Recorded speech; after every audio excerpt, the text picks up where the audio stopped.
په دې آیت کې د اعراض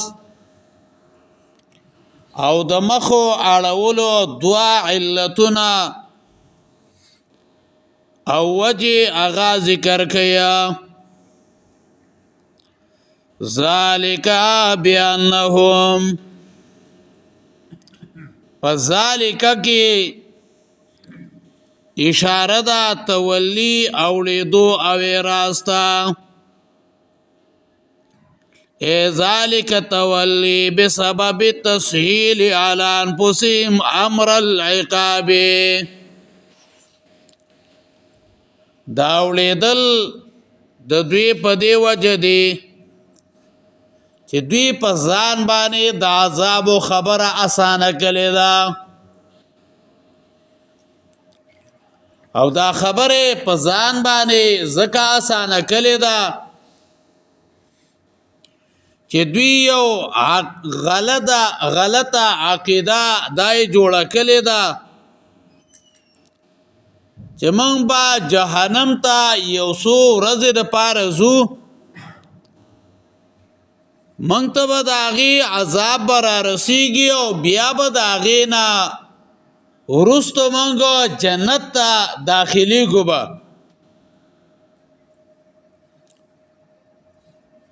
او کله چې یو انسان ځان جنتی ګڼي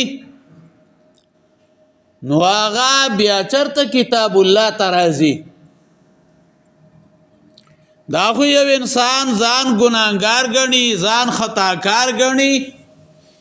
نو له دې وجې نه قرآن ته کښېني ځان په قرآن باندې پوهه کړي وایي چې الله مې په دین باندې پوهه کړي او الله پې عمل راکړي نو جهنم نه به خلاص شم او جنت ته به لاړ شم او چې یو سړی ځان د جنت ټیکهدار ګڼي نو هغه چېرته بیا قرآن ته راځي نو دوی د ځان دپاره دا یو خبره جوړه کړې وه او تسهیل کې وایه اولنی جلد 128 صفحه کې وایه ذالک بانهم دا با سببیه ده معنی دا ده چې د دوی کفر په سبب اعتراض او دروغ د دوی سره ده ایام معدودات سورۃ بقرہ 80 نمبر آیت مبارکه کوي ایام معدوده التکی ایام معدوده ویلو او دلتکی ایام معدودات زکا چې التکی د مولیانو عقیده وا او دلتکی د امیانو عقیده ده زکا امیان په نسبتو د مولیانو باندې ځان ډیر ګناهګار ګڼي نو ځکه هلته کې ایام معدوده ذکر کو او دلته ایام معدودات نو امیان په نسبت د علماو باندې زیات ځان ګناهګار ګڼي دا عقیده د خلکو ولی جوړه شوی وه نو سورۃ بقره کې موږ په دې باندې زیات تفصیل او وضاحت کړی او خو دلته یو څو وجې وایو دوی دا ویل زموږ مشرانو د سخي سولې خورځې عبادت کړی دی نو په دغه مقدار باندې به زموږ عذاب وي او بیا به موږ جنت ته ځو دویمه وجه دا ده چې دا دنیا 1000 کاله ده او په هر 1000 کالو کې به موږ ته یو ورځ عذاب هغه به وي بیا به نه یو او دریم دا دوی دا ویل چې زمونږ عقیدې صحیح دي خو چون کې واړه ګناهونه نانشوي دي د هغې په وجه باندې به سزا به وي بیا خو نور څه نشته دی نو دوی دا خبره ځکه کوله تفسیر منار کې وایي چې د یهودو دا عقیده وه چې که اسرائیلي ته عذاب ورکولی شي نو هغه به ډېر کم وي او نن سبا زمونږ مسلمانانو کې دا عقیده ورننوتلې سړیه زه څه دومره ګناهګار خو نه یم ځان هر یو سړی ډېر پاکیزه حسابوي حالان کې دا خبره ټیک نه ده دویمه وجه او علت وغرهم فی دینهم او دوکه کړي دي دوی په دین کې وغرهما فی دینهما او دوکه کړي دي دوی په دین کې یعنی دوی د الله کتاب ته ځکه نه راځي ایمان ځکه نه راوړي چې دوی د مخکنو ولیو مولیانو په خبرو باندې دوکه شوي دي لکه نن سبا هم بعضې خلک وایي چې پلان کې ولی مولوي صاحب دی هغه دا خبره کړې ده کشران مولیان وایي وایي دا د هغوی په خبرو باندې دوکه شوي دي یعنی دوی د الله کتاب ته ځکه نه راځي ایمان ځکه نه راوړي چې دوی د مخکنو اولیو مولیانو په دروغو خبرو باندې دوکه شوي دي غرهما دا دوکې ته ویلی کېږي او مراد د دې نه واړه مولیان دي او ما کانو یبترون دې کې را ضمیر اولیو مولیانو ته راجع دی او مطلب دا دی وړو مولیانو امیانو لرا دوکه کې اچولې وه هغه خبرو چې لویو مولیانو کوم دروغو خبرې جوړې کړې وې دا ګورې نه چې دا بعضې باطل پرسته مولیان چې دا کم دروغ ویه او د ځان نه کمې خبرې جوړې کړې او هغې له د دین نوم ورکړی دی حیران بشي په دې باندې حالان کې دا خو دین نه دی چې د الله ر کتاب خبره نه وي د سنت خبره نه وي د الله ر پیغمبر خبره نه وي دا خو دین نه دی او دې وایي که نه د ولۍ نه ولۍ ملا دې ووایه دا څه خبره خو نه ده ما کانو یبترون دا ضمیر وړو مولیانو ته راجع دی چې هغې ویل لن تمسنا النار یعنی دې وړو مولیانو چې د جنت دعوه کوله نو دې خبرې په دوکه کې اچولې او حقیقت هغه داسې نه و باطل پرست خلک اکثر په خبرو باندې دوکه شوي وي او په دې کې دا خبره پکار ده چې یو انسان به یو عمل کوي او هغه به دین ګڼي حالان کې هغه به سره دین نه یه شیخ طیب صاحب وایي منګ عوامو کې خواصو کې نقصان دار چې مولا څه وایي هغې ته دین وایو نه دا مولا په دین وتله چې دی د دین برابر دی که دی د دین برابر نه دی که د دې مولا خبره د دین برابر و ټیک خبره ده که د دین برابر نه ویي دي که نه مولا دې ویلي که نه وغرهم فی دینهم دا دین لفظ ذکر کو مطلب دا دی دنیا باره کې ډېر هوښیار دي څوک یې نشي دوکه کولی خو د دین باره کې به یاره چې موږ د چا ومنو او بعضې نیم سادهګانې دا ټول مولیان زموږ د سر تاجونه دي سړیه دا ټول مولیان د سر تاجونه نه دي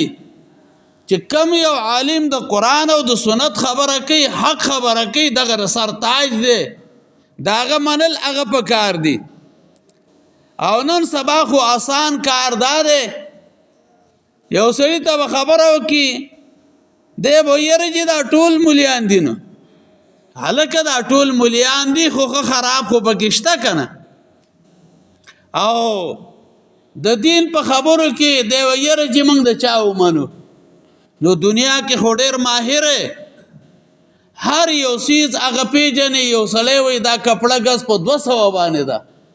او بل وایي په 100 باندې ده نو هغه خو ګوري چې د دې پیړوالی څومره دی بیا ورته زور کې چې مضبوطوالی څومره دی خو چې د دین خبره شه نو بیا یاره چې موږ په دې باندې نه پوهېږو نو ته به په څه باندې اخر پوه شي وغرهم فی دینهم یعنی دنیا باره کې ډېر هوښیار دي ویښ دي خو لیکنو چې نا خبره دي نو بیا د دین باره کې او د دین مسلې ورته یادې نه دي وغرهم فی دینهم دوکه کړي دوی لره په دین د دوی کې ما کانو یفترون خبرو چې دی با د ځان نه جوړولې او الله ګواه دی چې د ځان نه ډېرې خبرې جوړوي زه عمرزو کې امامم او من سره خوا کې یو جماعت بس په مخه باندې لوډ سپیکر به کولاو کو کله به یو نعتونه ویل کله بل ویل ما ماسخوتن مانځب سي وروستو هلته کې درس کاو هغوی یو مولانا راوستی نو چې ما څنګه اعوذ بالله او بسم الله ویله نو هغه کسانو باندې هغه کار بس کو بیا چې کله ما درس ختم کو بیا هغه بیان وکړو هغه چې بیان وکړو هغه یو حدیث وی ما مخکې نه راته دا علم نو چې دا حدیث دی خو لیکنه وروسته بیا ما طالبګرۍ کې یو کتاب اخیستی المقاصد الحسنه بالاحادیث المشتهر علی الالسنه چې په ژبه به یو خبره مشهوري هغې ته به حدیث وي حالانکې هغه به سره حدیث نه ما چې وکړو تو هغه نه و بیا ما یاره دی نه پوهېده ځکه به ده دا ویلي په هغې مې رد او تنقید هغه ونه که او نو بعضې ډېرې خبرې چې هغه دین نه یو خلک ورته څه ویه دین وی او د ځان نه جوړ کړي نو دا کار هغه ټیک نه دی فکیف اذا جمعناهم نو څرنګه به وي حال د دوی اذا جمعناهم کله چې راجمع کړو موږ دوی لره لیوم هغې ورځې ته لا ریب فیه چې نشته ری شک په هغې کې ووفیت کل نفس پورا به ورکړلی شي هر نفس ته ما کسبتو بدله دغه عمل چې ده کړی دی وهم لا یظلمون او په دې با ظلم نشي کېدلی فکیف اذا جمعناهم په دې کې د آخرت یره بیانوي چې د قیامت په ورځ بعد دوی دا دعوی غلط عقیدې ایسو په کار به نه راځي ګوره چا چې څه کړي دي د هغې بدله به ورکولی شي هېچا باندې به ظلم نه کېږي او د کیف مدخول هغه پټ دی ای په کیف حالهم نو د دوی حال به څه وي او دا استفهام د پاره د تعجب کې غورځولو او جواب نو مطلب دا دی چې دغه حال به څومره عجیبه هیبتناک وي نو سوچ وکړه دا حال به څومره عجیبه او هیبتناک به وي نو سوچ وکړه لیوم لا ریب فیه یعنی د دې ورځې په واقع کېدو کې حقیقت کې هیڅ شک هغه پکې نشته سره د دې نه چې خلک پکې شک کوي حقیقت کې دې کې شک نشته ووفیت کل نفس ما کسبت د ما کسبت نه مخکې د جزا لپس پټ دی یعنی هر نفس ته بعد هغه د کړو بدله به ورکړلی شي چې چا ښه عمل کړی ښه بدله چا بد عمل کړی دی نو هغه ته بده بدله او ما کسبت ذکر کو مطلب دا دی چې د تبا د عمل نه به ورته یو بلا به جوړ شي او دغه عمل با بعینه د در پار عذابي نو جمعې په ورځ باندې ما ویله چې په کار دا ده چې انسان د پاره د دین عذاب جوړیږي او پرشتي وللی کی نو هغه کارونه نه ولې ځان نه ساتي چې انسان د پاره آخرت کې سبب د عذاب ګرځي ذالک بیان لهم دا پدی وجہ قالو چې ویلو لن تمسن النار هچربا نرا رسیږي مونږ ته اور الا ایام معدودات مگر یو سورې شمار کړی شوی وغرهم فی دینهم دوکه کړي دي دوی لرا په دینو د دوی کې ما هغه خبرو کانو یفترون چې دی با د ځان نه جوړولې فکیف اذا جمعناهم نو څرنګه به وي حال د دوی اذا جمعناهم کله چې راجمع کو مونږ دوی لرا لیوم هغې ورځې ته لا ریب فیه چې نشته شک په هغې کې ووفیت کل نفس پوره به ورکړلی شي هر نفس ته ما کسبتو بدله د هغه عمل چې د کړی دی وهم لا یظلمون او دوی باندې با ظلم نشي کېدی اللهم قونا في رضاك واجرنا من خزي الدنيا وعذاب الاخره حبیب الله ته دعا وکړه الله ته مغفرت نصیب کړي الله درجات بلند پسماندگان الله صبر جمیل وکړي الله ورحمه وکړي